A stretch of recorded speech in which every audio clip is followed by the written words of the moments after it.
যাচ্ছেন এই কালারগুলো।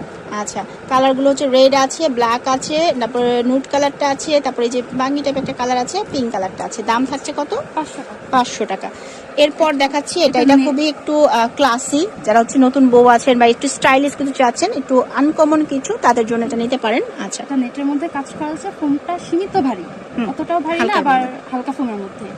এটা হচ্ছে আপনারা 36 থেকে 40 পর্যন্ত ব্যবহার করতে পারবেন। আচ্ছা, কালারগুলো আমি দেখিয়ে দিচ্ছি। এখানে কালারগুলো মোটামুটি সিমিলার। হ্যাঁ, একটু এটা নুট টাইপ কালারের মধ্যেই ম্যাক্সিমাম গুলো, যেটা ভালো লাগছে সব ড্রেসের সাথে ব্যবহার করা যাবে। ঠিক আছে, এরপর এটা দেখেন, এটাও কিন্তু খুব সুন্দর একটা কালেকশন। ঠিক আছে, ছোট ছোট প্রিন্ট ভিতরে হালকা, যেরকম জলছাপ করা আছে প্রিন্টটা, যে জলছাপের প্রিন্টটা পাচ্ছেন, এবং ডিজাইনটা দেখেন, এই যে এখানে লেসের মতো করে সামনে একটা ফুল আছে, খুব যারা সুন্দর। চাচ্ছেন যে যাদের ব্রাটা পরলে পিছনের সাইডটা একটা ভাঁজ পড়ে থাকে, দেখতে পিছন দিক দিয়ে খারাপ দেখা যায়, তাদের জন্য 4 হুকের ফোম ব্রা খুব সুন্দর। হ্যাঁ, খুব সুন্দর।